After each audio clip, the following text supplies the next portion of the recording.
কয়েকদিন আগেই ভারতের মণিপুর রাজ্যে সংঘাত বৃদ্ধির খবর পাওয়া যাচ্ছিল। সেখানে ক্রমশ বাড়ছে মিয়ানমার থেকে পাচার হওয়া অস্ত্র। গত 13 ডিসেম্বর মণিপুরের পূর্ব ইম্ফল থেকে একাধিক অস্ত্র উদ্ধারের খবর পাওয়া গিয়েছিল।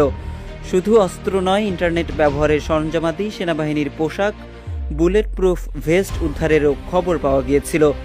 মণিপুরের বিদ্রোহীদের হাতে রকেট লঞ্চার, স্নাইপার, RM-60 ও M4 এর মতো আমেরিকান অ্যাসল্ট রাইফেল পাওয়ার খবর দিয়েছিল হিন্দুস্তান টাইমস ও রয়টার্স। তবে এবার খবর এলো সীমান্ত দখলের। মণিপুর লাগোয়া চীন প্রদেশের দখল নিল মায়ানমারের বিদ্রোহীরা। মায়ানমারের গণতন্ত্রপন্থী নেত্রী অং সান সুচির সমর্থক স্বঘোষিত সরকার ন্যাশনাল ইউনিটি গভর্নমেন্ট নিয়ন্ত্রিত সংবাদ মাধ্যম দ্য ইরাবতী জানিয়েছে, চীন প্রদেশের 85% বিদ্রোহী জোটের দখলে। সামরিক জান্তার বাহিনীকে হটিয়ে সীমান্তবর্তী এলাকার বড় অংশ কয়েক মাস আগেই নিয়ন্ত্রণে নিয়েছিল বিদ্রোহী গোষ্ঠী।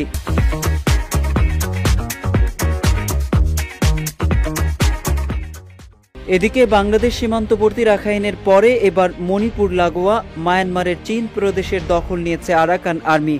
এমনটাই খবর সে দেশের সংবাদ মাধ্যম দ্য ইরাবতীর।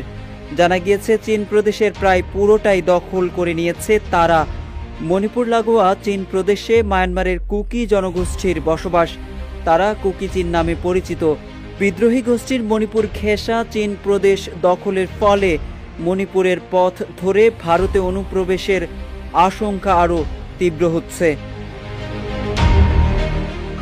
এদিকে 1 বছরের থেকে বেশি সময় ধরে উত্তাল ভারতের মণিপুর রাজ্য। কুকি ও মেইতেই জনজাতিদের মধ্যে চলছে রক্তক্ষয়ী সংঘর্ষ।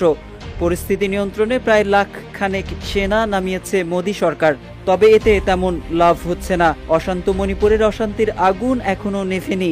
তারই মধ্যে এবার মণিপুর সীমান্ত লাগোয়া মায়ানমারের চীন প্রদেশ আরাকান আর্মি দখল নেওয়ায় চিন্তা আরও বাড়ল ভারতের।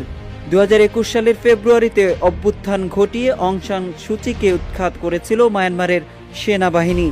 এরপর শুরু হয় সামরিক শাসন।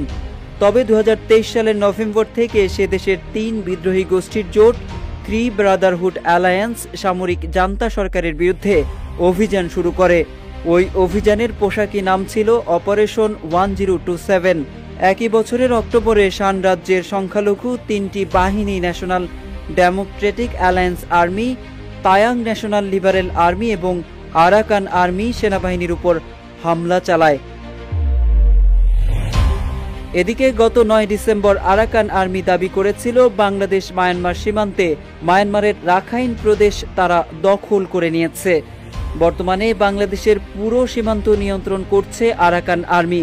অন্যদিকে উত্তাল মণিপুরের লাগোয়া চীন সীমান্ত বিদ্রোহীদের নিয়ন্ত্রণে এবং 7 সিস্টার্স নিয়ে খ্রিস্টান অধ্যুষিত রাষ্ট্র গড়ার যে গুঞ্জন, সব মিলিয়ে পরিস্থিতি নিয়ন্ত্রণের বাইরে চলে যাওয়ার আশঙ্কা তৈরি হচ্ছে।